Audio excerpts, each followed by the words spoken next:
සාමාන්‍යයෙන් අපි බුදුරජාණන් වහන්සේ උදෙසා ගිලම්පස පූජා කරන, දානයත් පූජා කරන, මලුත් පූජා කරන, පහම් පූජා කරන, සුන්දදුම් පූජා කරන. අපි බුදුරජාණන් වහන්සේට උන්වහන්සේ පිරිනිවන් පාල අවුරුදු 2560 ගානක් ගියත් තාමත් බුදුගුණ සිහි කරගෙන බුදුරජාණන් වහන්සේට පූජා පවත්වන. බුදුරජාණන් වහන්සේගේ අරහං ගුණේ තුළ සඳහන් වෙන්නේ මේ ලෝකේ මනුස්්‍යයන්ග විතරක් නෙමේ. දෙවියන්ගේද මනුස්්‍යයන්ගේද දෙව් මිනිස්සුන්ගේද ආමිස පූජා, ප්‍රතිපක්ති පූජා, මේ සියලු පූජාවන් පිළිගන්න දරාගන්න තරන් ලෝකෙ ඉන්න පින්වන්තම භාග්‍යවන්තම කෙනා තමයි බුදුරජාණන් වහන්සේ. බුදුරජාණන් වහන්සේක ගාථාවක් පෙන්නවා තිට්ඨන්තේ නිපුතේ චාපි. තිට්ඨන්තේ ගැන බුදුරජාණන් වහන්සේ ජීවමාන වැඩ ඉන්න කාල. උන්වහන්සේ අවුරුදු 45ක් වැඩ සිටිද්දී බුදුරජාණන් වහන්සේටම දාන පූජා කරපු අය හිටිය. ඒ පින ලැබිච්චා හිටිය බත් හැන්දක් හරි බුදුහාමුදුරන්ගේ පාත්‍රයට පූජා කරගත්තයි. බුදුරජාණන් වහන්සේට ගිලම් පසක් පූජා කරගත්තයි හිටිය. උන්වහන්සේගේ සිරිපතු ලබියස මල් පූජා කළ වැදගත්ත පින් කරගත්තයි හිටිය. එතකට බුදුරජාණන් වහන්සේ වැඩයින්න ඇති තිට්ඨන්තේ යමෙක් බුදු කෙනෙකුට පූජාවන් පවත්වල පිනක් රැස් කරගන්නවද. නිප්පුතේ චාපී ගැන බුදුරජාණන් වහන්සේ පිරිනිවන් පෑවට පස්සේ. එකැන අද වගේ කාලෙක. අපිට බුදුරජාණන් වහන්සේව සිහි කරගෙන ත්‍රිවිධ චෛත්‍ය බුදුහාන්දුරු පෙරෙන. ඒ තමයි ශාරීරික ධාතුන් වහන්සේලා තැන්පත් චෛත්‍යය. බුදුහාන්දුරන්ගේ ධාතුන් වහන්සේ නමක් තැන්පත් කළ ඉදිකරපු චෛත්‍යයක් ජියවමාන බුදුහාන්දුරුව විදිහටම සලකගෙන පුද පූජා කරන්න පුළුව. පාරිභෝගික බුදුරජාණන් වහන්සේ පරිහරණය කරපු දේවල් තැන්පත් කරපු චෛත්‍යතිය. චෛත්‍ය හැඩයටත් හදරතිය. දැන් අපි ගම් බුදුහාන්දුරුව පරිහරණය කරපු චීවරේ අපි කියන්නේ බුදුහාන්දුරන්ගේ සිවර කියන්නේ චීවර ධාතුන් වහන්සේ කිය. බුදුහාන්දුරුව පරිහරණය කරපු උන්වහන්සේ දියගෙන ගිය භාජනයට කැන ඩබරා ධාතුන් වහන්සේගේ. බුදුහාමුදුරන්ගේ පාත්‍රයට කැන අපි පාත්‍රා ධාතුන් වහන්සේ. බුදුහාමුදුර වැඩහිටිය මිනි පළඟ තැන්පත් කළ චෛත්‍යයේදි කරා. දැන් කැලනී නාගදීපතින් බුදුහාමුදුර දේශනා කරා උන්වහන්සේ වැඩඉඳල යමක් පූජනීයත්තයට පත්වනානම් ඒක පාරිභෝගිකයි. තැන්පත් කළ චෛත්‍යයේදි කරන්නක අනාගතයේ දෙව්මිනිස් ලෝකයාට පින් කරගන්න පුළුව. එදකොට එවැනි පාරිභෝගික ධාතුන් වහන්සේ නමක් තැන්පත් කරපු චෛත්‍යයක්. ඊළඟට බුදුහාමුදුර පෙන්නුව එක අවස්ථාවක බුදුරජාණන් වහන්සේ පරිහරණය කරපු දේවල් අතර ජයශ්‍රී මහා බෝධීන් වහන්සේ අග්‍රයිකි. එදකොට බෝධීන් වහන්සේ වෙනුවෙන් පූජා පවත්තන පාරිභෝගිකයි. උද්දේශික කියන්නේ බුදුරජාණන් වහන්සේ සිහි කරගෙන මවාගෙන අපිට බුදුහාමුදුරුව වෙනුවෙන් බුදු පිළිමයක් වෙන්න පුළුව සිහි කරන. ඊළඟට බුදුරජාණන් වහන්සේ සිහි කරගෙන අපි සිරිපා සටහන ඒක පිත්තලෙන් හැදුව වෙන්න පුළුවන් ගලකින් කෙටුව වෙන්න පුළුවන් බුදුහාමුදුරුව වෙනුවෙන් අපිට සිරිපතුළ දකිනකොට සිහිවෙන්න බුදුහාම උද්දේශිකයි. ඒ වගේ සාරීරික පාරිභෝගික උද්දේශික කියන මේ ත්‍රිවිධ චෛත්‍යය උදෙසා අපි මලක් පූජා කරන්න. දානි ටිකක් පූජා කරනවා ගිලම් පස පූජා කර. හැබැයි පූජා කරනකොට වැදගත්මදීමකද. චේතනා සමේ චිත්තේ හිත සමානනම් මං මේ ජීවමාන බුදුරජාණන් වහන්සේගේ බුදුගුණ සිහි කරගෙන බුදුරජාණන් වහන්සේට මයි පූජා කරන්නේ කෙර හිතනන්තියෙන්නේ සමය පලා ඒ හා සමාන විපාකයක් ලැබෙනවා කිය. එහෙනම් අපිට බුදුහාන්දුරුව පිරිනිවන් පාල අවුරුදු 2500 ගානක් ගියත් අදත් බුද්ධ පූජාව තියලා බුදු කෙනෙකුටම දානයක් පූජා කරා වගේ පිනක් රැස් කරන්න පුළුවන්. ඒ පින රැස්සෙන චේතනාව. ඊළඟට බුදුරජාණන් වහන්සේ වෙනුවෙන් ගිලම් පස පූජා කරද්දි බුදුහාමුදුරන්ටම ගිලම් පසක් පූජා කරා වගේ පින රැස් කරගන්නපු. ඒ පින රැස්සෙන චේතනාව. එනිසා බුදුහාමුදුරුව පෙන්නවා සමේ චිත්තේ හිත සමානන බුදුහාමුදුරන්ට පූජා කරන කෙනෙක් හා සමාන හිතක් නං අපි තුළ තියෙනෙ සමේ පලා ඒ හා සමාන විපාක ලබන.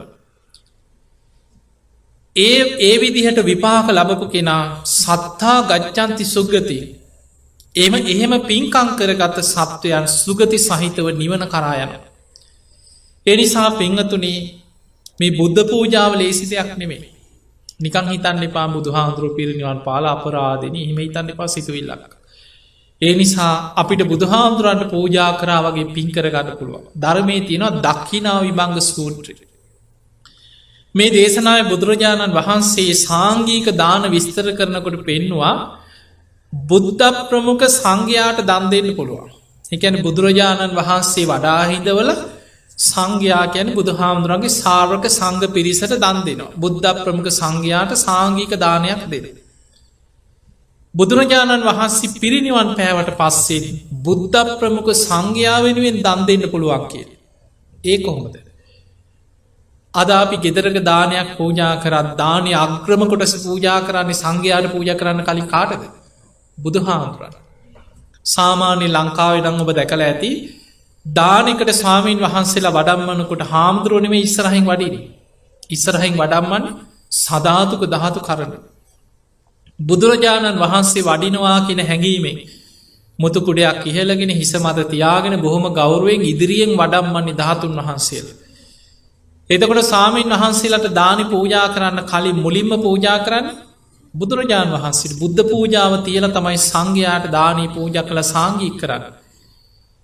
ඒ විදිහට දානයක් දෙනකොට බුදුරජාණන් වහන්සේ පිරිනිවන් පාලා වුණත් බුද්ධ ප්‍රමුඛ සංඝයාට සාංගික දානයක් පූජා කරා හා සමාන ආනිසංස ලබන්න පුළුවන් කියලා.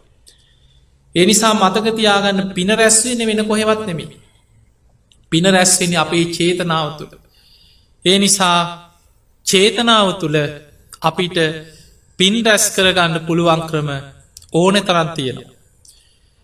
ඒ නිසා පින්වතුනි අපේ චේතනාව තුළ අපේ චේතනාව පිරිසිදු කරගෙන බුදුරජාණන් වහන්සේට දානී පූජා කරනවා බුදුරජාණන් වහන්සේටම ගිලම්පස පූජා කරනවා බුදුරජාණන් වහන්සේට මල් පූජා කරනවා. එහෙම චේතනාවකින් මලක් පූජා කරගත්තත් විශාල පිනක් රැස් වෙනවා.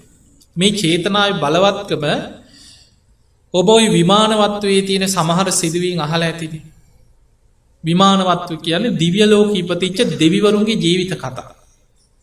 ඒවැ සඳහන් වෙනවා මුගලන් මහරහතන් වහන්සේ බොහෝ වෙලාවට දිව්‍ය ලෝකෙට වැඩම කළ දෙවියන්ගෙන් තොරතුරු විස්තර අහගෙන එන කෙනෙක්. උන්වහන්සේ මනුස්ස ලෝකේ බණ කියනකොට ඒ සිදුවීම් තමයි ගලපලා ගන්නේ. අද උදෑසන මන් දිව්‍ය ලෝකෙට වැඩම කරා. මේ වගේ දෙවි කෙනෙක් හම්බුණා. මෙන්න මේ වගේ පිනක් කරලා මේ වගේ දිව්‍ය ලෝකේ සැප සම්පත් විඳිනවා කියලා ඒ දෙවියන්ගෙන් අහගත්ත කතාව මනුස්ස ලෝකේ කියලා මිනිස්සුන්ට බණ කිව්වා. ඒ සිදුවීම් තමයි ගොඩාක් තියෙන විමානවත්වයි. මේ දේශනාවල සඳහන් වෙනවා සමහර දෙවිවරු මල් ටිකක් පූජා කරලා චෛත්‍යයට. ඊළඟට සමහර අය මල් ටිකක් පූජා කරන්න යනකොට මගදී අනතුරක් වෙලා මැරිලා දිව්‍ය ලෝකෙ ඉපදිලා. සමහර අය කියනවා සාමීනි මං ගොඩාක් පින් කරගත්ත කෙනෙක් නෙමෙයි. පිණ්ඩපාතේ වැඩි සාමීන් වහන්සේ නමකට ගෙදර දෙන්න දෙයක් තිබ්බේ නෑ කියලා. බත් හැන්දක් පූජා කරේ දංකුඩු ටික සූරලා බත් හැන්දක් පූජා කර ඔච්චරමයි කියනවා කරගත්ත පින. ඔය පින සිහි කර කර හිටියා මට මැරෙන වෙලාවෙත් ඔය පින මතක් වුණා කියලා. සමහර අය පිට්ටු කෑල්ලක් පූජා කරලා උක්දණ්ඩක් මිරිකල පූජා කළ දිව්‍ය ලෝකෙ ඉපදිච්ච දෙවිවරු ගැන ධර්මයේ සඳහන් වෙනවා. ඒ නිසා මතක තියාගන්න අපි ගොඩාක් පින් කරලා ඇති.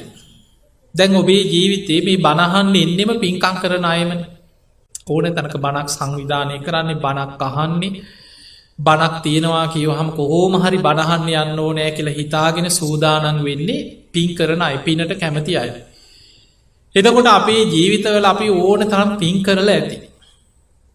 අපි ගොඩාක් පින් කරලා තියෙනවා. හැබැයි ඒ පිනේ විපාක අපිට කවදාහරි ලැබෙනවා මතක තියාගන්න. පිනේ විපාක නැති වෙන්නේ ලැබෙනවා. හැබැයි ඒ විපාක අපිට ඕන විදිහට අපිට බලවත් කරගන්න නම් කවදාහරි ලැබිච්ච දෙන් කියලා ඉඳලා හරියන්නේ.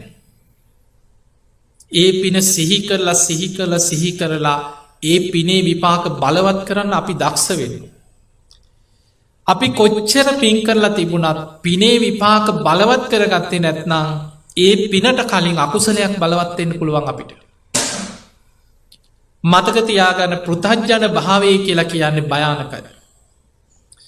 මේ පෘතජ්ජන භාවයේ තියෙන භයානකකම තමයි පින යටපත් කරගෙන අකුසල් බලවත්වෙන. මේ බුද්ධ ශාසනයේ විශාලම පින්කම කරේ අපිට හිතාගන්නවත් බැයි පින්කම. අද අපි කොච්චර සද්ධාවේ. මොන තරං වියදං කරලා එහෙම පින්කං කරන්න හැදුවත් අපිට කරන්න බෑ.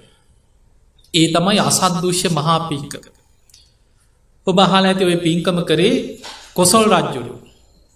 මුළු පින්කමටම රජතුමා මෙහෙම කරන්න කියලා මුළු පින්කමටම අවවාද කරේ මග පෙන්නුවේ පින්කම සැලසුම් කරේ රජ්ජුරුවන්ගේ අගබිසවක්. ඒ තමයි මල්ලිකාදේවි. ඒ පින්කම දැ සමහරයට ඔය ඒක පින්කන් දැක්කාම හිතනවානේ මෝඩ පින්කා. එහෙම හිතනවා සමහර. හැබැයි මතකතියාගන්න දැ ඒ කාලි බුදුහාන්දුරු කොයි වෙලාවත් කිවේ නෑ මේ වගේ වකරන්න එපා මෙ මෝඩ පින්කක් කොහෙවත් කියල. බුද්ධ ප්‍රමුඛ 500 මහරහතන් වහන්සේලා ඒ දාන පින්කං වලට වැඩම කරන්න. අවසාන පින්කම රජ්ජුරුවෝ ගම්වාසීනුයි රජතුමයි තරගෙට පින්කං කර රජ්ජුරෝ කැමතිනෑ පරදින. මිනිස්සු එදා කොසොල් රට නගරවාසීන් බුද්ධ ප්‍රමුඛ 500ක් සංඝයාට ලස්සන දානමය පින්කමක් සැලසුම් කර. ඕ ආරංචි වුණ රජ්ජුරුවන්ට. රජතුමා මේ අහගෙන ඉඳලා කල්පනා කර මමයි රජ්ජුරු. මටයි ධනය තියෙන්නේ මටයි මේ නගරඉන්න හැමෝට වඩා බලය තියෙන. ඒ නිසා මට වඩා නගරවාසීන්ට පින්කං කරන්න කොහෙද. මම ඒ අය පරද්දලා ඊට වැඩිය ලස්සන පින්කමක් හැමෝට මතකයට ඉන්න කරනවා කියලා රජ්ජුරුව පින්කමක් කර.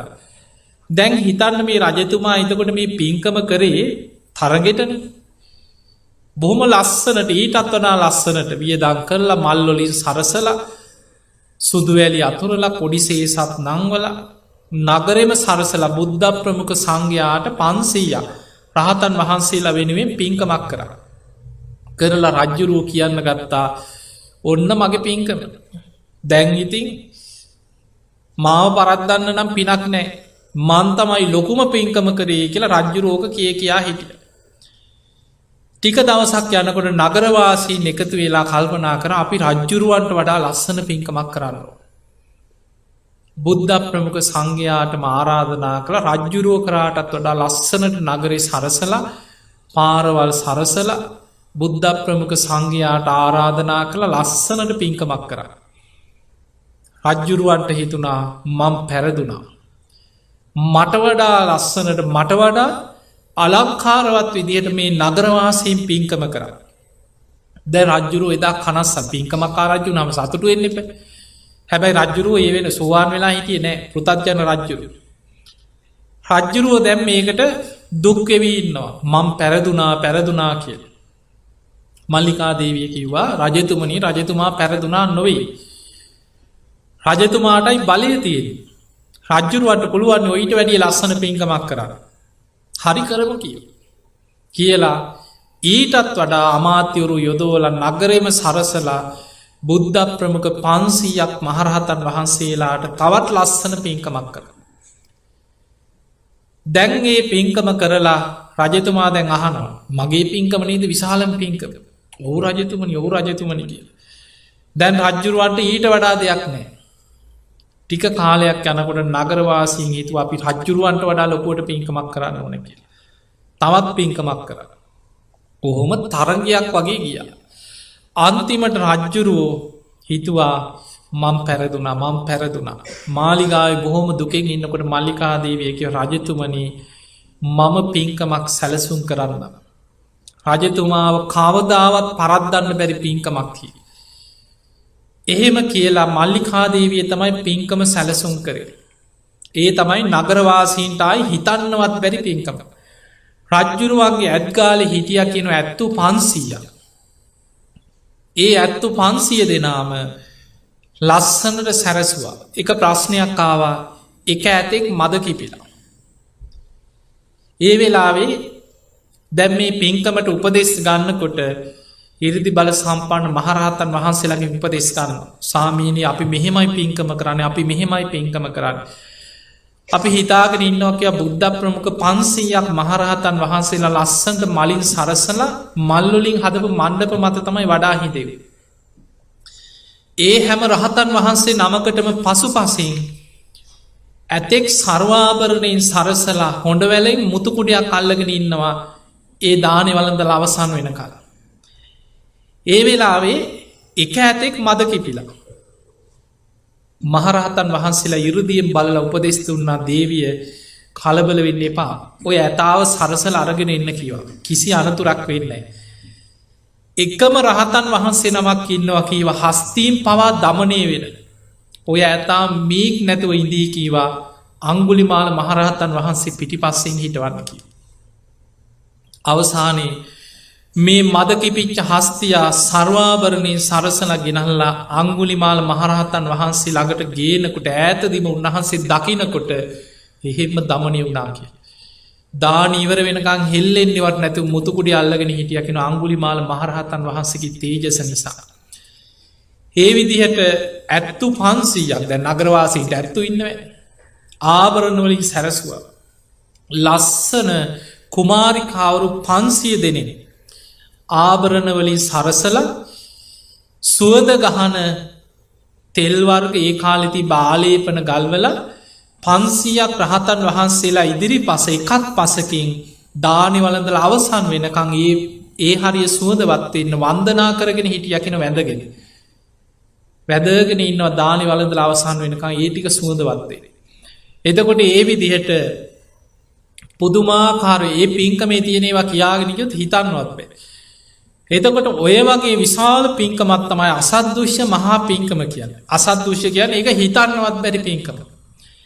එච්චර විශාල පින්කමක් කරා. හැබැයි මතක තියාගන්න පින නැත් බුදුහාමුදුරුවෝ ඇවිල්ලා මේ පින්කම හොඳ නැහැ කිව්වේ නැහැ කොතනවත්. බුද්ධ ප්‍රමුඛ 500ක් රහතන් වහන්සේලා වැඩියා දානේ පිළිගත්තා පින් අනුමෝදන් කරා ඒක විශාල පින්කමක්. හැබැයි පෘථග්ජන භාවයේ තියෙන භයානකකම තමයි කරපු පිනක් අපි පිනක් කරාට පස්සේ විශාල පින්කමක් වෙන්න පුළුවන් පුංචි පිනක් වෙන්න පුළුවන්. ඒ පින නිතර නිතර සිහි කරලා බලවත් කරන්න දක්ෂ වෙයි. මල්ලිකා දේවියට තිබ්බ දුර්වලතාවය තමයි කරපු පින සිහි කර බලවත් කරගත්තේ නැහැ. තමන්ගේ ජීවිතේ වෙච්ච වැරැද්දක් තිබ්බා. මතක තියාගන්න අපි කවුරුත් උපදිනකොට සෝවාන් වෙලා ඉනව නෙමෙයි. ජීවිතේ මේ ධර්මය හම්බෙන්න කලින් බණපදයක් අහන්න කලින් සමහර වෙලාවට වැරදිච්ච දේවල් තුනුරුවන්ට ගරහා කරපු දේවල් පින්කම් වලට බැනලා ඕන තරම් වැරදි වැඩ කරලා ඇත. හැබැයි තමන්ගේ ජීවිතේ ධර්මයේ ලැබුණට පස්සේ බණපදයක් අහන්න ලැබුණට පස්සේ අපි තුනුරුවන් කමාක් දැන් අපි ඒකනේ දැන් දැනුත් බුදුන් අදිනකොට අපි කායේන වාචා චිත්තේන මගේ සිතෙන් කයෙන් වචනෙන් අතීතයේ සංසාරේ කවදා හෝ තුනුරුවන්ට හරි යම් වරදක් වුණා නම් මට සමා වෙන්න කියලා තුනුරුවන් කමා කරගත්තට පස්සේ එතනින් ඒක ඉවරයි. අපි සීලයක පිළිපදිනවා දැන් පන්සිල් ගත්තා. පන්සිල් සමාදන් වුණාට පස්සේ හිතන්න මම දැන් සිල්වත්. පරණ වැරදි දැන් මට අදාළ නැහැ. මං දැන් සිල්වත් කෙනෙක්. මේ සීලයේ තුල මං ඉදිරියට සීලය රැකගෙන ගුණධර්ම පුරාගෙන ඉදිරියට යනවා. එච්චරයි. පරණ වැරදි හිතන්න මොකද වෙන්නේ? අකුසල් බලවත් වෙනවා. ඒ නිසා සීලයක පිහිටියාට පස්සේ පරණ වැරදි සියල්ල අමතක කරන්න මන් දැන් සිල්වත්. අන්න එතන තමයි දියුණුව තියෙන්නේ. මල්ලිකා දේවියට ওই දක්ෂතාවය තිබ්බේ නැහැ. හැම වෙලේම හිතනවා අයියෝ මගේ අතින් මේ වගේ පවක් වුණානේ. මගේ අතින් මේ වගේ වැරැද්දක් වුණානේ. මගේ අතින් මේ වගේ වැරැද්දක් වුණානේ. හදිස්සියේ අසනීප වුණා. අමාරු වුණා මරණාසන්න වෙනකොට අර කරපු පින සිහි කරේ නැහැ. අකුසලේම හිත හිටියා. මැරෙනකොට අකුසලේ බලවත් වෙලා දින 7ක් හරි අපායකට වැටුණා කියලා. හැබැයි මතක තියාගන්න අර කරපු මහා පින බලවත්. මරණාසන්න මොහොතේ ආසන්න කර්මයක් හැටියට අකුසලයක් බලවත් වෙලා දුගතිය ගියාට දවස් 7කින් නිරෙන් චුත වෙලා දිව්‍යලෝක ඉපදුනා මහේශාක්‍ය දෙවියන් අතර ඉපදුනා. ඒ නිසා අපි කරපු පිනක් අපි කරන පින්කම් නිතර නිතර සිහිකරගන්න පුළුවන්නම් ඒක විශාල පිනක්. ඒ නිසා තමයි පිංහතුනේ ඉස්සර මිනිස්සුන්ට තිබුණනේ පින් පොතක්නේ අපේ පරණ ආච්චිල සියලට තිබුණා. ඒ පින් පොතේ වටිනාකම දැන් ඔබ අහලා ඇති දැන් සාමාන්‍යයෙන් දුටුගැමු රජුරුව ගැන අහලා තියෙනවා. දුටුගැමු රජුරුව හැමදාම රැයට නිදාගන්න ගියාම රජුරුවන්ගේ අමාත්‍යවරයෙක් ඉන්නවා පින් පොත අරගෙන රජතුමා කියනවා. රජතුමාට ඇවිල්ලා මතක් කරනවා. වෙනම කෙනෙක් හිටිය පත් කරලා. රජතුමනි අද දවසේ කරපු පින්කම් ලියන්න වෙලාවයි කියලා. රජතුමා කරපු පින්කම් කියනවා සිහි කර කර. අද මම මේ වගේ පිනක් කරා මේ වගේ පිනක් කරා මේ වගේ පිනක් කරා. ඔය වගේ තමන්ගේ ජීවිතයේ කරපු පින්කම් ලියලා විශාල පොතක් පින් වලින් පුරෝගෙන හිටියා කියලා. රජතුමා පින්කම් ලියනවා විතරක් නෙමෙයි කරපු පින්කම් නිතර නිදාගන්න ගිහිලා සිහි කරලා නිදා ගන්නවා කියලා. කොහොම ඉඳලා දුටුගැමු රජතුමා මරණාසන්න වෙන්නේ රුවන්වැලි මහා සෑය. ඒ වෙනකොට නාගලෝකයේ ද්‍රෝණයක් ධාතුන් වහන්සේලා ඉරිදි බල සම්පන්න සෝනුත්තර මහරහත්තන් වහන්සේ ඉරුදියෙන් අරගෙන ඇවිල්ලා මහා සෑ ගර්භය තැන්පත් කරලා ගර්භයත් වහලා හතරැස් කොටුවේ වැඩත් ඔක්කෝම අවසන් කරලා කොත් කැරැල්ලේ භාගයක් පැඳගෙන ගියා. කොත් කැරැල්ල ඉවර කරන්න ලැබුණේ නැහැ. එහෙම බැඳගෙන යනකොට රජුරුව මරණාසන්න වුණා. රාජකීය වෛද්‍යවරු රජුරුව පරීක්ෂා කරලා කියා හිටිය රජතුමාගේ තත්ත්වය එන්න අමාරුයි. රජතුමා නම් වැඩි කාලයක් ඉන්න එකක් නෑ. අමාත්‍යවරු දැනුවත් කරලා. ඒ වෙලාවේ රජුරුවට තේරුණා තමන්ගේ ආයුෂ ඉවර වෙගෙන යන්නේ. දිගා මඩුල්ලේ හිටිය තිස්ස කුමාරයා. අනුරාධපුරයට කැඳවලා රජකම දීලා කිව්වා මලනුවනේ මගේ අසනීප ගැන හිත දුක් වෙන්න එපා කී. මගේ හුස්ම ටික යන්න පෙර මහා සෑය වැඩ ඉවර කළ අනේ මට පේන සලස්සපන් කී. අයියන්ගේ බය වෙන්න එපා කියලා ඉක්මනට තවත් ඒ කාලේ වඩුව කියලා කිව්වේ. ඒ ගඩොල් වැඩ කරපු ඒ පිරිස යොදවලා බාසුන් ඇහැල යොදවලා ඉක්මනට චෛත්‍ය වැඩ ටික කරගෙන ගියා. හැබැයි දවස් 2-3 යනකොට රජුරුවන්ට හොඳටම අමාරුයි. අන්තිමට රෙදි වියන අයලව්ව සුදු පාටට රෙදි විශාල ප්‍රමාණයක් රෙදි වියලා ලී දඬු ගෙනල්ලා කොත් කැරැල්ල වටේට තියලා ලී වලින් බැදලා සුදු රෙදි එතුවා කියලා. අන්තිම ටික මවල හැදුවා. එහෙම හදලා ගිහිල්ලා කිව්වා අයියන්ගේ මහා සෑය වැඩ අවසానයි කියලා. සාදුකාර දීලා කිව්වා අනේ මා උස්සගෙන ඵලයල්ලා කියලා. ඇඳ පිටිම උස්සගෙන අරගෙන ආව මළුවට. මළුව වටේම ප්‍රදක්ෂිනා කරලා මළුවේ කෙළවරකින් තියද්දි එක පැත්තකින් පේනවා ලෝවා මහපාය. ඒ පැත්තට හැරිලා වැඳගත්තා. අන්න එතකොට අමාත්‍යවරයෙකුට මතක් වුණා කෙනා අර පින් පොත. දුවගෙන ගිහලා පොත ගෙනල්ලා ඔය පොත පෙරල පින්කම් සිහි කරා. අහනවා රජතුමාට මතකද? ජයකොන්තේ තැන්පත් කළ මිරිස වැටි චෛත්‍ය හදපු හැටි මතකද? ඉතින් ඔය පින්කමේ කොටසෙන් කොටස සිහි කරනවා සාදුකාර දීදී පින සිහි කරගත්තා. රජතුමාට මතක දර ඈතින් පේන නවමහල් ප්‍රාසාදය. ඔය යුද්ධ ඉවර කරපු ගමන් දුටුගැමු රජුරු එලාර අවුරුදු 44ක්. ඔය අනුරාධපුරේ ඔය ඔක්කොම ප්‍රදේශ පාලනය කරේ එලාර ඒ කාලේ. දුටුගැමු රජුරුව රට එක්සේසත් කරලා අවසන් වෙලා මහා සංඝයා රැස් කරලා කියනවා ස්වාමීනි යුද්ධ නිසා ඔබ වහන්සේලා ගොඩාක් පීඩාවට පත් වුණා. ඔබ වහන්සේලාට හරියට පොයේ කර්ම විනය කර්ම කරගන්න බැරි වෙන්නේ නැති. ඔබ වහන්සේලාට මං සියල්ලට පෙර විනය කර්ම කරන්න ඔබ වහන්සේලාගේ කටයුතු වෙනුවෙන් දිව්‍ය විමානයක් වගේ පෝයගයක් කරලා දෙන. ඒ නිසා දැන් බලන්න රජවරු ඒ කාලේ සංඝයා ගැන හිතපු හැටි. රජතුමාට රාජකීය වඩුවෝ ඉන්නවා. රාජකීය නිර්මාණ ශිල්පීන් ඉන්නවා. මාලිගාවක් වගේ කරනවා කියලා නෙමෙයි හිතුවේ. රජතුමා කියනවා ස්වාමීනි මට අවශ්‍යයි මනුලොව නැති දිව්‍ය ලෝකේ තියෙන දිව්‍ය විමානයක් වගේ පෝයගයක් ඔබ වහන්සේලාට කරන්න. ඔබ වහන්සේලාට පුළුවන් නම් මට දෙව්ලොවින් සැලැස්මක් ගෙනත් දෙන්න කියලා. ඉරදි බල සම්පන්න රහතන් වහන්සේලා 8 නමක් ඒ මොහොතේම රජතුමාගෙන් ඒ ඉල්ලීම පිළිගෙන අහසට පැන නැගලා මහා සංඝයාගේ අවසරේ පරිදි 이르දියෙන් දෙව්ලොවට වැඩම කරා. දිව්‍ය ලෝකෙ හිටිය තව්තිසා දෙව්ලොව බීරණී කියලා දිව්‍යාංගනාවක්. නව මහල් දිව්‍ය ප්‍රාසාදයක් තිබුණා පහළ වෙච්ච විශාල ලස්සන දිව්‍ය ප්‍රාසාදයක්. ඔය ප්‍රාසාදයේ සැලසුම සටහන් කරගෙන ඇවිල්ලා රජතුමාට 이르දි බල සම්පන්න රහතන් වහන්සේලා 8 නමක් සැලැස්ම දුන්නා. රජතුමනි බීරණී දිව්‍යාංගනාවට තව්තිසා දෙව්ලොව පහළ වෙච්ච විමානි සැලැස්මයි කියව මේ විදිහේ පෝයගයක් අපිට පුළුවන් නම් කරන්න කියලා. රජතුමා ලංකා භූමිය පුරාම නිර්මාණකරුවන් යෙදෙව්වා මේ විදිහටම හදන්න ඕන කියලා. ඒ විදිහට හදපු නිර්මාණය තමයි ලෝවා මහපාය. සංඝයාට නව මහල් ප්‍රාසාදයක් කරලා පූජා කරා. ඔය කරපු පින්කම් එකින් එක විහාර 99ක් කෙරෙව්වා කියනවා තමන්ගේ රාජ්‍ය පාලන කාලය තුල. ලංකාවේ අංග සම්පූර්ණ ආරාම විහාර. දුටුගැමුණු රජතුමා ඔහොම පින්කම් කරලා විශාල පින්කම් කරලා දවසක් හිතුණ තමන් කරපු පින් හිතනවා. දැන් අපි පින්කම් කරාට පස්සේ හිතන්නේ අනේ මම මේ පින නම් කරලා නැහැ. ඒ සමහරු පින්කම් ඔක්කොම හිතනවා. මම මෙච්චර සංඝයාට දන් දුන්නා. ඔන්න ස්වාමීන් වහන්සේලා වඩම්මලා මං ධර්ම දානයක් කරලා තියෙනවා. මම මේ වගේ දැන් රජතුමා හිතනවා මං ආරාම හැදුවා, ධර්මශාලා හැදුවා, බෝධි ප්‍රාකාර හැදුවා, චෛත්‍ය හැදුවා, සංඝාවාස හැදුවා. සංඝයාට මෙහෙම පින්කම් කරා. දැන් මොනවද කල්පනා කරන හැම වෙලෙම මම මොනවද කරලා නැත්තේ? ඔහොම හිතලා රජ්ජුරුවන්ට පොතක් කියවනකොට දවසක් බණක් අහනකොට අහන්න ලැබුණා බුදුරජාණන් වහන්සේගේ දේශනා පාඨයක් තියෙනවා. මේ මහ පොළොව බෙර ඇසක්සේ උපමාවක් තියෙන්නේ.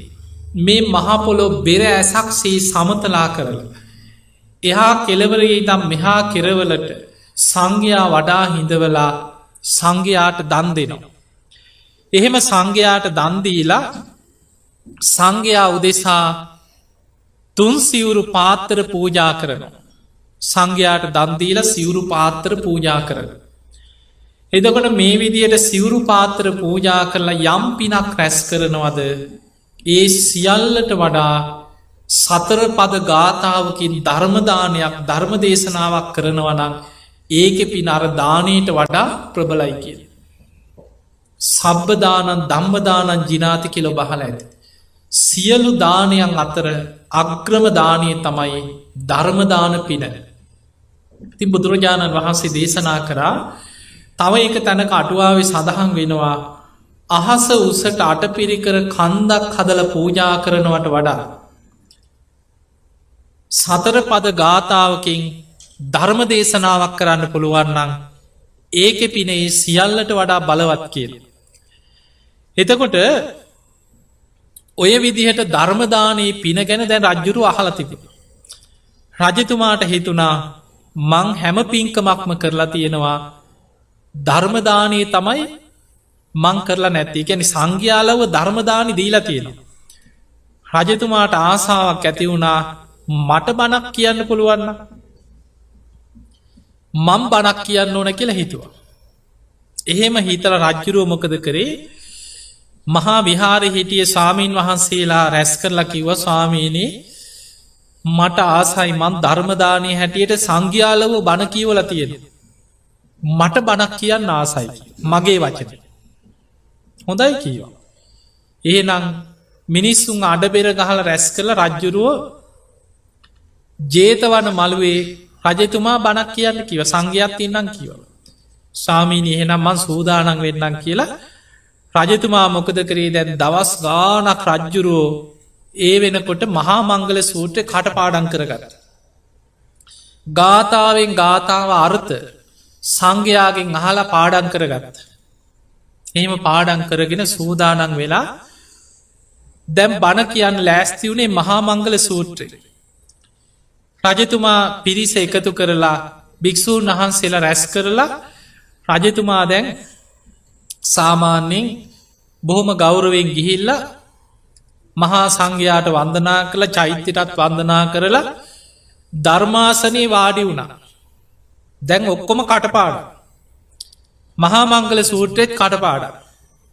බණත් ඔක්කොම දැන් ලෑස්ති වෙලාව. ධර්මාසනයේ වාඩි වුණා විතරයි රජ්ජුරුව වෙවුලන්න පටන්ගත්. අර බණ අමතක වුණා. මහා මංගල සූත්‍රෙත් අමතක වුණ රජ්ජුරුව බයි වෙවුලන. රජතුමාට හිතුනා බණ පටන්ගත්තට බණ කියාගන්න බෑ.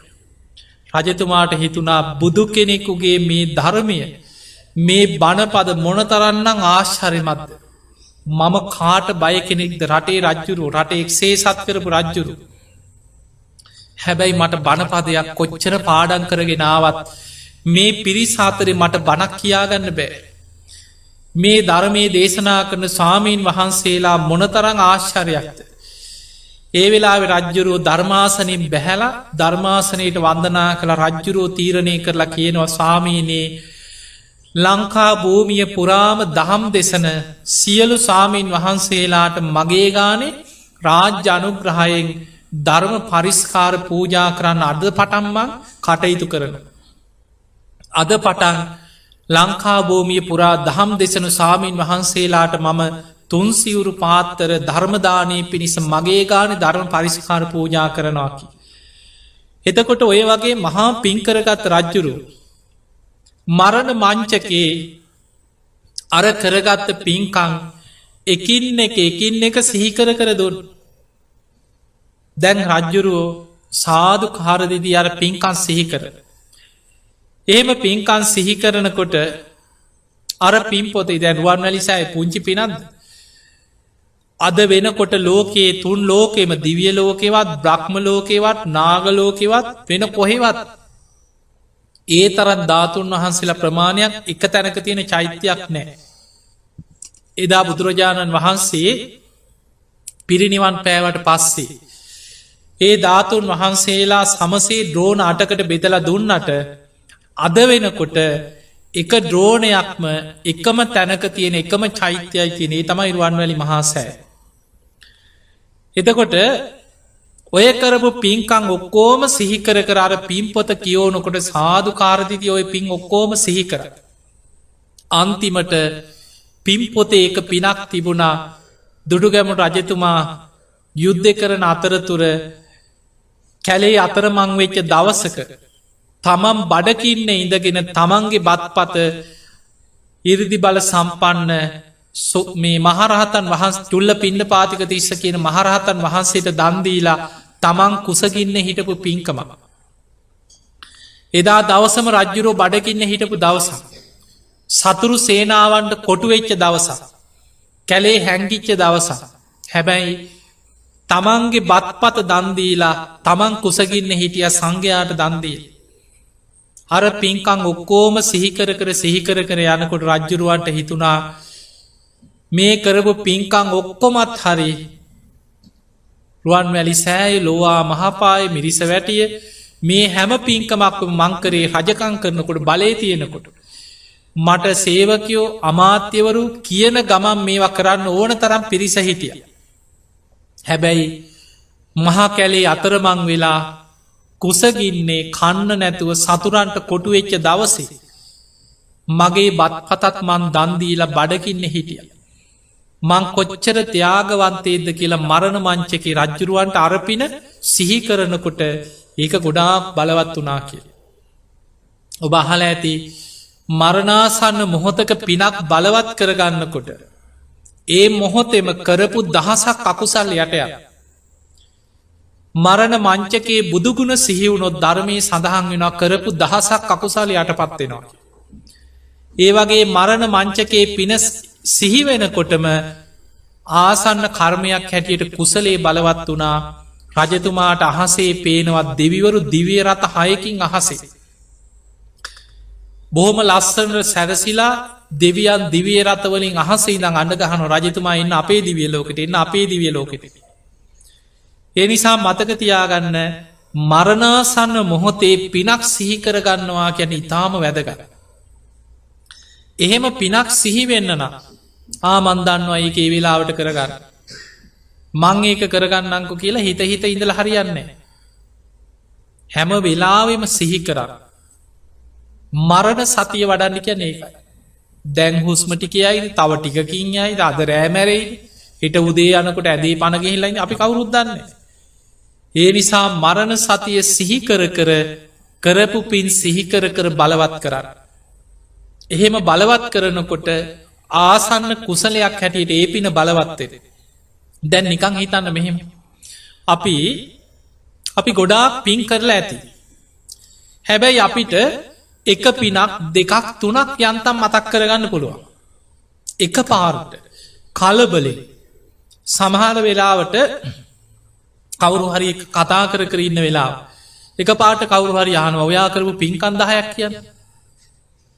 අනි දැන්නම් ඔක්කොම මතක නෑ කියයි. ඒ මතක්කෙන් නෑ මේක පාට. දැන් අපි හිතු මං ඔබේ නැගිට්ටෝ ලැහුවොත් කරපු පින්කන් 10ක් කියන්න කියලා. එක පාට මතක්කෙන්නේ එකක් දෙකක් තුනක් කියයි. දැන්නම් මතක්කෙන් නෑ කියයි. ඒ වගේ එදකොට දැන් ඔබ හොඳට වාඩි වෙලා බොහොම සංසුන් මනසකි හිත පහදවාගෙන බණහද්දී කරපු පින්කන්ටික ඔක්කොම ගලපගන්න බැයිනම්. මරණ මංචකේ බයවෙලා තැති අරගෙන හිතක් විසිරිච්ච වෙලාවක පින්කන් සහිකරගන්නවගෙන් ලේසිද. අමාරු. ඒ නිසයි පින් පොතක වැදගත්කමක් තියෙන්. දැන් අපි හිතම අපි පටන් ගත්ත කියලා මෙහෙම. අපි මොකක් හරි පිනක් ලියන. සතෙකුට කෑම ටිකක් දුන්න කියන්නේ ආත්ම 100ක් ආනිසංස ලැබෙන විපාකය. අපි විපාක දැනගෙන ලියන. ඔය දක්කිනා විභංග සූත්‍රය අහලා ඇති. අද මම මේ වගේ ආත්ම 100ක් ආනිසංස ලැබෙන පිනක් කරගත්තා. අපි ලියලා තියෙන. ඊළඟට බුදුන් වදින පුංචි පිනක් නෙමෙයි. බණක් ඇහුව කල්ප ගාන කානිසංස ලැබෙන පිනක් මේ බණහනවා කිය. ධර්මදානේ පින අතර අග්‍රම පිනක්. අපි කහට හරි කෑම ටිකක් දෙනවා. අසරණ වෙච්ච කෙනෙකුට පිහිට වෙන. එක්කො ලංකාවේ කොහරි කරන පින්කමකට අපි ආධාරයක් කර ලියලා තියෙන. අපි දන්නෙම නැතුව ඔහොම පින්කන් ලියාගෙන යනකොට අවුරුද්දක් දෙකක් තුනක් යනකොට ලොකු පොතක් පින්වලින් පිරිලා. ඊට පස්සේ ඔය පොත නිකං ඉන්න වෙලාවට කියෝනවා. අඩුගානෙ පෙරලගෙන යනවා. පොත දිහා දැක්කත් නිකම් පොත දකින කොටස් සතුටුයි. මේ මගේ පින් පොත. මගේ ජීවිතේ මං පොත් පිරෙන තරම් පින් කරගත්තා කියලා හිතෙන් නැද්ද පොත දකිනකොට. හිතෙනවා. ඒ නිසා ඉස්සර වගේ නෙමෙයි දැන් ඔබට ඡායාරූපාරගෙන අලවන්න කොච්චර ඇද්ද ඔපේ ඔය ෆෝන් එකේ ගහගත්ත පින්තූර පින්කම් වලනේ. ඒ නිසා ඒවා අඩුගානේ අරගෙන හරි පින් පොතක් හදාගන්න. ඒ නිසා පරණ පින්කම් අවුරුදු ගණන් ආපස්සට බලන්න පුළුවන් ඔය ෆොටෝ පින්තූර ටික. පින්තූර 60-70ක් තිබුණ ෆෝන් එකේ. රෝදපුටු දීප රෝදපුටු දහස් ගණන් මන් දීපු පින්කම් තියෙනවා. මිනිස්සුන්ට උදව් කරපු ඒවා කෑම බීම බෙදපු ඒවා ලේදන් දීපු ඒවා ගෙවල් හදලා දීපු ඒවා.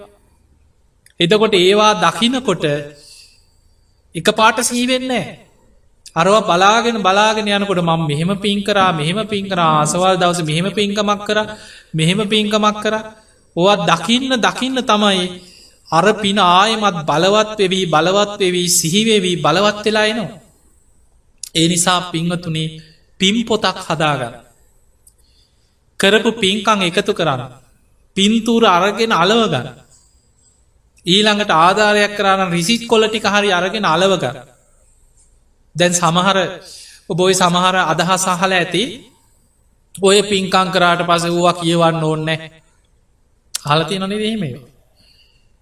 පිනක් කරාට පස්සේ ඕක අතෑරියට පස්සේ ඒක එච්චරයි. ඕවා හිතන්න ඕනේ නැහැ. එහෙමත් අහලා ඇති. ඒක ධර්මයේ නෙමේ මතක තියාගන්න. අපි හිතන්න හොඳ නැත්තේ මෙහෙම. අපරාධි දුන්නේ කියලා හිතනවනම් අන්න ඒකයි හිතන්න හොඳ නැත්තේ. බුදුරජාණන් වහන්සේ පෙන්නනවා දානයක් දුන්නට පස්සේ දදං චිත්තම් පසාදීති කරපු පින ගැන හිත පහදවන්න කි. මරණ මංචකයේ දක්වාම හිතන්න ඒ පින බලවත් වෙලා විශාල පිනක් වෙන. ඒ නිසා විශාල වසයෙන් පින් කරගන්න. ඒ කරන පින් හිතහිතා බලවත් කරන්න එහෙම බලවත් කරපු නිසා තමයි පින් පොත් තිබෙන තත් ඒ කාලෙ හිතල බලවත් කර. ඒ නිසා තමයි බත් හැන්ද පූජ කළ දිවිය ලෝකකි. උක්දණ්ඩක් පූජ කළ දිවිය ලෝකකි. සමහර වෙලාවට දංකුඩ ටිකක් පූජ කරලා ඒ දෙවිවරු විමානවත්වේ කතා කියෝනකොට අපිට පේනවා ඒ දෙවරු කියන සාමීනි මංකරේ පුංචි පෙනක්. හැබැයි මං ඒ පින හැම වෙලාවෙම සිහි කරලා බලවත් කරා. මට මැරෙනකොට ඒ පින මතක් වුණා කිය. ඒ නිසා පින බලවත් කරගන්න දක්ෂවෙන්න පිම් පොත එකතු කරගන්න හදාගන්නේ පොත. ඉස්සර අපිට තිබුණ පිම් පොත. දැන් අපිට ආව ඩයිරිය කියලක. ඒ ඩයිරිය අපි පින්කල් ලියන්න. ඩයිරිය ප්‍රශ්නයන්නේ ඒක පින්කල් ලියන්න තියාගන්න. හැබැයි මිනිස්සු ඩයිරිය තියාගත්තෙ මොකටද එදිනෙදා ප්‍රශ්න ලියන්න. දවසෙ කුණු ගොඩවල්ටික ලියන්න. ගෙවල්ල ගුටිකාපු ඒවා බඩු පොලේ ගහක් ගෙවල්ල ප්‍රශ්න තියෙනවන මිනිස්සුගෙන විවා ජීවිත ගතකන දරුවන්ගේ ප්‍රශ්න පවුල් ප්‍රශ්න මිනිස්සුගේ ජීවිතවල ඕන තරන් දුක් සහිත දේවල් අඳුරු පැති අපි කාටත් ඇති. ඒවල් ලියනවා. ඒවල් ලියලියා පොත්තොල තියාගත. අද මට මෙහෙම වුණා අදමං බොහෝම දුක් සහිත දවසක් මට ඔවල් ලියනවා. අපි හිතම ඔයිතින් කාලයක් ඇනකොට අමතකවේ. ඔය ඩයිරි අල්මාරියක් අස්සේ හරි කොහරි තැන් තැන්වල තියෙනවා. අපිට අවුරුදු ගානකට පස් දැන් අර ප්‍රශ්න ඔක්කොම අමතකයි. දැන් හොඳට සතුටින් ජීවත්තන හොඳට පින්කං කරගෙන හොඳට ඉන්න. එහෙම ඉන්නකොට ගෙදර අස් කරනකොට අර පරණ ඩයිරිටික ආයනිකං අහුවෙන. පෙරලල තනියෙන් ඉන්නකොට කියෝනො. දැම් පනට පන වගේ හිටියත් පරණ කෝන්ත රායි මතක් නො මේක ඒ කාලෙ මට මෙහෙමනි සල කලතිය. අද මෙහෙම හිටියට ඒ කාලෙ මට කොච්චර වද දුන්නද. ඔහොම වෙන්න ඇද මිනිස්සුන්ට. ඒවා අමතක කර යුතු දේවල්. ඒ නිසා ඩයිරි එක අකුසල් ප්‍රශ්න ගැටලු දුක් සහිත දේවල් ලියනවනං ඒක පව් පොතක් පින් පොතක් නෙම.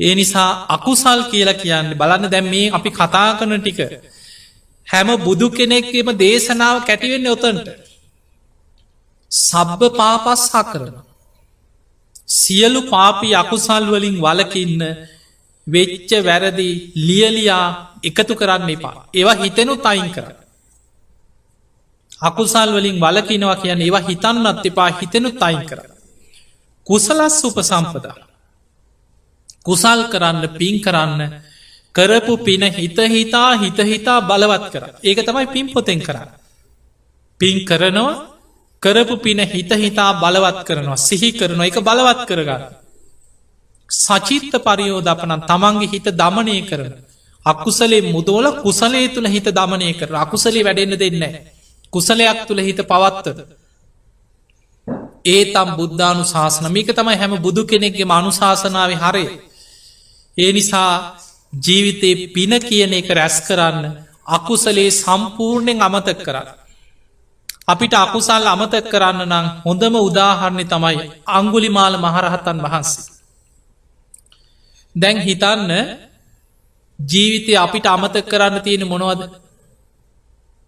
පොඩි දේවල් සමහලාට අංගුලිමාල හාමුදුරන්ට කොච්චර දේවල් තිබ්බද අමතක කරන්න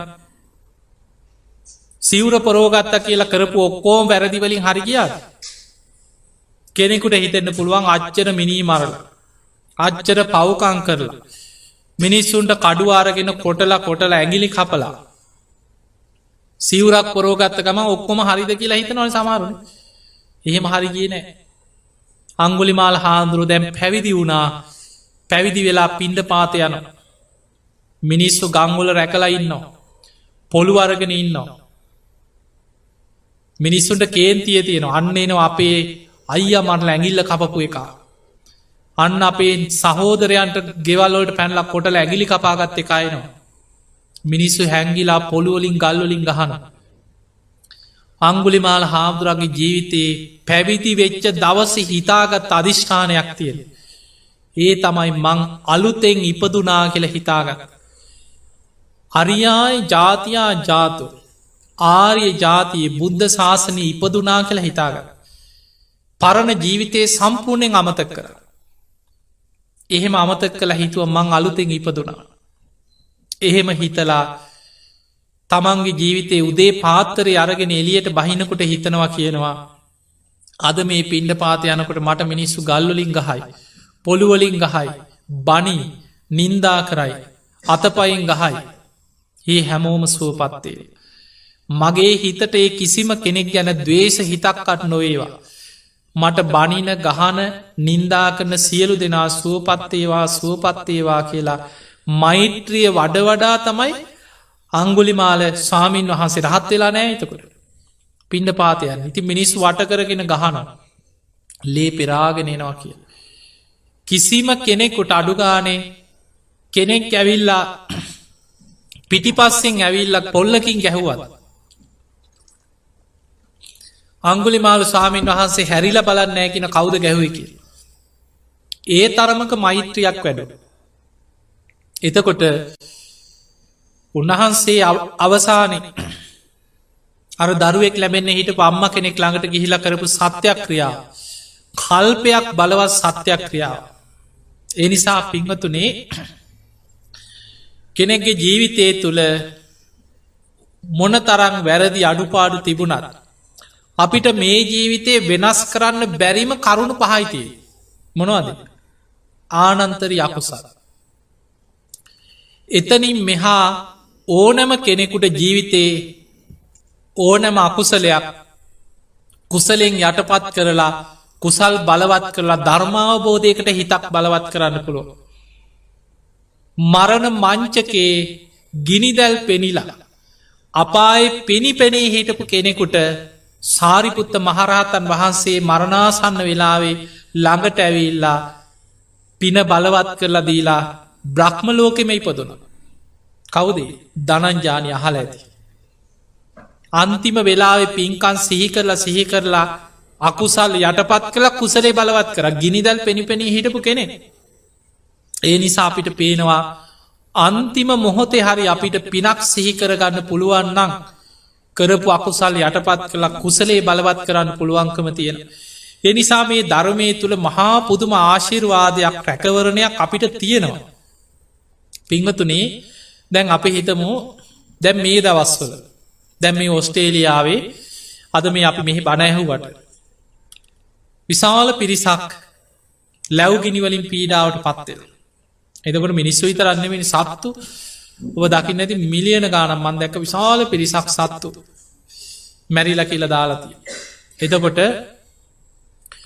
හෙක්ටයාර් ලක්ෂ ගානක් විශාල ගිනිවලින් පීඩාවට පත්වෙලාය එතකොට අපිට දැන් මේ රට මිනිස්සුන්ට මේ තේරු මන්නේ බෞද්ධ හැටියට ඉනිමි ලංකාවෙන් ඇවිල ජීවත්වන්න පිරිස ති මේවත් එක්ක ඔබ අහල ඇති වට්ටක පිරිත අහල තියෙනවන වට්ටක පිරිතේ සඳහන් වෙන්නේ අපේ බුදුරජාණන් වහන්සේ භික්‍ෂූන් වහන්සේලා සමඟ රජගහනුවර කඳු අතරින් කැලෑ පාරකින් චාරිකාය වඩින ඔහොම වඩිනකොට විශාල ලැව්ගින්නක් පැතිරිලා අර කඳු අතරින් විශාල ගින්නක් එනවා බුද්ධ ප්‍රමුඛ සංඝයා වඩින දිසාවට ගින්නක් පැතිරිලා එන. ඒ ගින්න කඳුවලින් පැතිරීගෙන එනකොට බුදුරජාණන් වහන්සේ සංඝයායි මේ ගින්නේ දැන් යාගන්න අතක් නෑ හතර වටේට ගින්න පැතිරෙන. කෙලෙස් සහිත ස්වාමීන් වහන්සේලා බයවෙලා තැති අරගන්න ගින්න නිවන්න උපකරන හොයන සමහරු වතුර හොයන සමහරු දුවන්න පටන්ගත්. රහතන් වහන්සේලා නෙමෙයි. බුදුරජාණන් වහන්සේ ඉදිරියෙන් වැඩියා බුදුරජාණන් වහන්සේ ගින්න දෙසට පියවර කීපයක් වැඩම කරලා එක තැනක නතර වෙලා ගින්න දිසාව බලාගෙන හිටිය. හරීම පුදුමයි විශාල ගින්නකට මුහුදු රලක් හැමුව වගේ. අර ආපු ගිනි දැල් ආපස්සට වේගෙන් නිවීගෙන ගිහිල සම්පූර්ණයෙන් සුළු මොහොතෙන් ගින්න නිවිලගේ. භික්‍ෂූන් වහන්සේලා පුදුමෙන් පුදුමයට පත් වුණා. බුදුරජාණන් වහන්සේ ළඟට ඇවිල්ල වැඳල කිව්වා ස්වාමීනී හරිම ආශ්චරයයි හරිම අත්භූතයි. බුදුරජාණන් වහන්සේගේ බුදුගුණ බලය හරිම ආශ්චරය. මේ විශාල ලැව්ගින්නක් බුදුරජාණන් වහන්සේ ගින්න ළඟට ගිහිල්ල සත්‍යක්‍රිය අධිෂ්ඨාන කරද්දි බුදුගුණ බලයෙන් නිවුණකි. බුදුරජාණන් වහන්සේ වදාළ මහනෙන තතාගතයන් වහන්සේ දැන්කරපු සත්‍යයක් ක්‍රියාවක් නෑ කිය. තථාගතයන් වහන්සේ පෙර සසරේ පාරමී පුරණකොට මෙතන එදා ගහක වටුකුරුළු කූඩුවක වටුකුරුළු පැටියෙක් හැටියට ඉපදිලා හිටපු එක ආත්මයක කරපු සත්‍යක්‍රියාවක් තියෙන. ඒ සත්‍යක්‍රියාව සිහිකරා පමණයි කිව දැන් කරේ. එතකොට භික්‍ෂූන් වහන්සේලා කියන අනේ ස්වාමීනී අපිට අතීත කතාව කියන්න කිය. බුදුරජාණන් වහන්සේ වදාළ මහණෙනි එදා තථාගතයන් වහන්සේ සසරි පාරමී පුරණ එක ආත්මයක පුංචි වටකුරුළු පැටියෙක් වෙලා මෙතන ගහක වටකුරුළු කූඩුවක ඉපදිලා හිටියකි. එදත් මේ වගේ විශාල ලැව්ගින්නක් පැතිරිලාව කියල. මේ ගින්න පැතිරිලා එනකොට පියාඹ ගන්න පුළුවන් කුරුල්ල වේගෙන් පියාඹගෙන ගියා. මේ වටකුරුළු පැටියගේ වටකුරුළු අම්ම තාත්තා ගහදිගේ ගින්න උඩට එනකොට කරන්න දෙයක් නෑ අම්ම තාත්ත කෑගගහ පියාමගෙන ගියා පැටිය දාලා. එදා බෝසතාණන් වහන්සේ අර පුංචි වටකුරුළු පැටිය පියාඹ ගන්න බෑ අත්තටු පණනෑ තාම පැටිය. ඒ වෙලාවේ අර ගින්න වේගෙන් එනකොට පුංචි වටකුරුළු පැටියා වටකුරුළු කූඩුවේ ඉඳන් සත්‍යක්‍රියාවක් කර. ඒ වෙලාව හිතනවා විශාල ලැව්ගින්නක් පැතිරිලායනවා. මට පියාඹ ගන්න අත්තටු පණනෑ මං අසරණ වෙලා. මගේ අම්ම තාත්ත මාව අතහැරල පියාඹගෙන ගියා. ඒ වෙලාවේ මේ සසර පාරමී පුරණ බෝසතාණන් වහන්සේලාගේ පාරමී ශක්තිය වටකුරුළු පැටියෙක් හැටියට තිරිසං ආත්මික හිටියත් මහා බලවත්. මේ වටකුරුළු පැටිය හිතනවා අතීත බුදුවරු මේ විශ්වයේ පහළ වුණාද ඒ බුදුවරුන්ගේ යම්තාක් බුද්ධ බලයක් තිබුණද ඒ බුදුරජාණන් වහන්සේගේ බුද්ධ බලය අතීත වැඩ සිටිය සසරේ පහළවෙච්ච බුදුවරුන්ගේ බුද්ධානු භාව බලයෙන් මේ ගින්න ආපසු හැරෙන් කියලා හිතුවා විතරයි. අර ලැව්ගිට ආපස්සට ගහදිගේ ආපු ගින්න ආපස්සට නිවීගෙන ගියා කිය. එදා බුදුරජාණන් වහන්සේ කියන මහනෙන එදා තථාගතයන් වහන්සේ පුංචි වටකුරුළු පැටියෙක් හැටියට මේ භූමියේ මෙතන ගහක ඉදං කරපු සත්‍යක්‍රියාව අදටත් මෙතන බලවත්කි. තථාගතයන් වහන්සේ කරේ මෙතනට ඇවිල්ලා ඒ අධිෂ්ඨානයේ සිහිකරා විතරයි කිය. අදටත් බලවත්කි.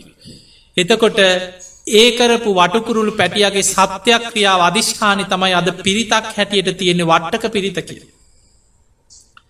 ලංකාවෙනම් මම එක දිකට රත් වට්ටක පිරිතෙන් පිරිත් කරලා හෙලිකොප්ටරයක් කරගෙන හරි පිරිත් පැන්හෙන. එදකොට තිය නිසා මම දැන් ටිකට කලින් මේ අන්තර්ජාලයටත් දැම්ම මේ රටේ ස්වාමීන් වහන්සේලා ඉන්නවා බන්සල් තියනවා සැදැහැවතුන් ඉන්නවා එකතු වෙලා වට්ටක පිරිතෙන් ඊළඟට මත්ස්‍ය රාජ පිරිතෝ බහල ඇති. අපේ බෝසතාණන් වහන්සේ සසරේ පාරමී පුරාගෙන යනකොට එක ආත්මයක විලක මත්ස්‍යයන් අතර මත්ස්‍යරාජයේ මාළුවෙක් වෙලා ඉපදිලා හිටිය කියෙන සසරි පාරමී පුරණ ආත්ම කොච්චර තියෙනවද අපේ බෝසතාන් වහන්සේගේ සසර ජීවිත කතා. විශාල නියගයක් ඇවිල්ලා අර විලේ වතුර හිදීගෙන යනකොට මේ මත්ස්‍ය රාජයා අතීත බුදුවරුන්ගේ බුදුගුණ සිහිකරලා සත්‍යක්‍රියාවක් කර. වැසි ඇද හැලේවා කියල. නියගේ දුරුවෙලා වැසි ඇද හැලුන කියනවා. ඒක තමයි පිරිත් පොතේ තියෙන මත්ස්‍ය රාජ පිරිත. වැසි ඇද හැලෙන්න අපේ බෝසතාණන් වහන්සේ මත්ස්‍ය රාජයෙක් හැටියට කරපු සත්‍යක්‍රියා. ඊළඟට බුදු වෙලා බුදුරජාණන් වහන්සේ කරපු ත්‍රිහි සහස්සී ලෝකධාතුවේම බලවත්ම සත්‍යක්‍රියාව තමයි රතන සූට්. බුදුරජාණන් වහන්සේගේ බුද්ධ දේශන අතර 84,000ක් ධර්මස්කන්දයෙන් සූට්‍ර දේශන අතර කීපයක් තියෙනවා. කෝටි ලක්ෂයක් සක්වල ආඥා පිහිටවපු බලවත් දේශන. ආටානාටිය සූත්‍රය මේ ලෝක ධාතුවේ විතරක් නෙමේ කෝටි ලක්ෂයක් සක්වල. අපි කියනවා ත්‍රිහි සහස්සී ලෝක ධාතුවේ ආඥා පිහිටවපු දේශනය. ඊළඟට කන්ද පිරිත ත්‍රිහි සහස්සී ලෝක ධාතුවේ ආඥා පිහිටවපු දේශනා බොජ්ජංග පිරිත ඒ වගේ මයි රතන සූත්‍රය ත්‍රිහි සහස්සී ලෝක ධාතු ආඥා පිහිටවපු බුදුගුණ දහම්ගුණ සඟගුණ ඇතුළත් තුනුරුවන්ගේ සත්‍යක්‍රියා දේශනාව. එදා බුදුරජාණන් වහන්සේ පාත්තරයට පිරිත් පැන් ගංගානං ගඟෙන් පැන් එකක් පෙරලා අරගෙන පෙරහංකනේ රතන සූත්‍රයෙන් අධිෂ්ඨාන කළ ආනන්ද හාමුදුරන්ට දුන්න ආනන්දය නගරේ ප්‍රාකාර වලලු තුන වටා යමින් නගරයට පිරිත් පැන් ඉහින්න කිය. ආනන්ද හාමුදුරුව නගරයට පිරිත් පැන් ඉස්ස කිය. බුදුරජාණන් වහන්සේ සංඝයා සමග නගරේ කූටාගාර ශාලාවට රැස්වෙලා ඒ වෙලාවේ ත්‍රෙහි සහස්සී ලෝක ධාත්වයම දෙවියන්ට ආරාධනා කරලා කරපු දේශනාව තමයි රතන සූට්. තුම්බිය දුරුකරපු දේශනාව. නියගේ දුර්භික්ෂ අමනුස්ස විපත් ස්භාවික විපත් මේ සියල්ලට බලවත්ම දේශනාව රතන සූට්. එනිසා පිංවතුනේ මේ ධර්මය තුළ හරීම ආශ්චර්යමත් මේ ධර්මී මහා බලයක් තියෙන. තිය නිසා අපිට ලෝකෙ කොහෙ හිටියත් ඔබ ඔස්ට්‍රේලියාව හිටියත් ඔබ ලංකාව හිටියත් ඔබ ලෝකෙ කොහෙ හිටියත් මේ තුනුරුවන් ගුණේ මහා පුදුම බලයක් තියෙන. ඒ නිසා හැමදාම බුදුන් වදින්න පුරුදුවේ. තුනුරුවන් ගුණ සිහි කරලා සත්‍යයක් ක්‍රියා කරන්න පුරුදුවේ. මේ සත්‍යයක් ක්‍රියාව කියන්නේ මහා බලවත් දෙයක්. මේ ධර්මය තියෙන හරියට සත්‍යයක් ක්‍රියාග. ඒ සත්‍යයක් ක්‍රියාවල මේ තුනුරුවන් ගැන සිහි කරලා කරන සත්‍යයක් ක්‍රියා හරීම බලවත්. ඒ සත්‍යයක් ක්‍රියාවලට සමහර දේශනාවල තියෙනවා. එක ගුණයක් සිහි කරල සත්‍යයක් ක්‍රියා කරනකොට සක්‍ර දෙවියන්ට දැනෙනවා කිය. දෙවිවරු එකතු වෙලා සාකච්ඡා කරලා දෙවියන් අතරින් දිවිය සභහා රැස් කරලා ඒ ප්‍රශ්නයට පිහිට වෙන්න දෙවිවරු මනුලවට එවන. මතකතියාගන්න අපිට පෙවුනට වැස්ස වහින අපි කවුරුත් දන්නවනේ. හැබැයි අපි දන්නේ වැසි චක්‍රය කියල එකක් ඉගෙන ගන්නකොට ඉගෙනගෙන ඇති අපි දන්න ඕ වැස්ස වහින්නේ මෙහෙමයි. එහෙම තමයි වහිනි. හැබැයි ඉරදි බල සම්පන්න දේවතා කොටසක් ඉන්නවා ඒ අයට ධර්මය කියන්නේ වැස්ස වලාහක දෙවිවරු. ඒ දෙවියන්ගේ ඉරදි බලයෙන් ස්වභාවික වැස්සට බලපෑම් කරලා වැසි ඇති කරන්නත් පුළුවන්කින වැස්ස නවත්තන්නත් පුළුවන්කින ඉරදි බල සම්පන්න දෙවියන්. ඒ අයට ධර්මය කියන්නේ වැස්ස වලාහක දෙවිවරු. ඊළඟට වලාකුළු අහසේ හමාගෙන යන. ඔබ කවුරුත් ඉගෙනගෙන තියෙන අපි කවුරුත් දන්නේ හුළං හමන දිසාවට වලාකුළු හුළගත් එක්ක අහස යන. ඔක තමයි අපි දන්න. හැබැයි අබ්බ වලාහක දේවතාවරු කියලා දෙවිවරු කොට්ටාසයන් ගැන ධර්මය තියෙන. ඒ දෙවියන්ට ඉරදි බලයෙන් අහසේ වලාකුළු අරගෙන යන්න පුළුවන්කින තමන් ඉරදී. අවශ්‍ය දිසාවලට අහසේ වලාකුළු අරගෙන යන්න දෙවිවරුයි. ඊළඟට වාත වලාහක දෙවිවරුන්ට සුළගේ දිසාාව වෙනස් කරන්න පුළුවන්කි. අපි කවුරුත් දන්න අඩු පීඩනයක් තියෙන තැනට වැඩි පීඩනයක් තියෙන තැනින් හුළන් හමන. ඕක තමයි අපි දන්න. හැබැයි වාත වලාහක දෙවිවරුන්ට සුළගේ දිසාාව වෙනස් කරන්න සුළඟට බලපෑම් කරන්න පුළුවන්. සීත වලාහක උන්න වලාහක කියලා දෙවිවරු ඉන්නවා කියෙන පරිසරයේ සීතල උණුසුම ඇති කරන්න දෙවිවරු. මේ හැම වෙලායම නෙමේ දෙවියන්ගේ ඉරුදි බලෙන් අවශ්‍යනං කරන්න පුළුවන්කි. එතකොට මිනිස්සු ගුණධර්ම රකිමින් සත්‍යයක් ක්‍රියා කරලා දෙවියන්ට ඒ වගේ ඉල්ලින් ඉල්ලනකොට දෙවිවරු එකතු වෙලා සංක්‍ර දෙවියන් දේව සභාව රැස් කරලා වැස්ස වලාහක උන්හ වලාහක සීත වලාහක අබ්බ වලාහක දෙවියන්ට ඒ කාර්යම් පවරනවා කිය. ඒ නිසා තමයි අපේ රට ඉතිහාසෙ තිබුණේ මිනිස්සු පින් දහම් කරලා වැස්ස වලාහක දෙවියන්ට පින් දෙනවා. නිසි කැලට වැසි ලබා දෙන්න කියලා දෙවියන්ගෙන් ඉල්ලීම් කර වැසි පිරිත් කිව්ව. ඒ නිසා මේ ධර්මය අපිට නොපෙනෙන දෙවියන්ගේ ආශිර්වාදය ලබන ක්‍රම ඕන තරන්තිය. ඒ නිසා පිංහතුනි මේවැ ආශිර්වාදය ලබන්න අපි එකතු වෙන්න ඕන. එකතු නික එක්කෙනෙක් දෙන්නේ තැන්තැන්වල හැඟිලා කියලා නෙමේ පිරිසක් එකතු වෙලා.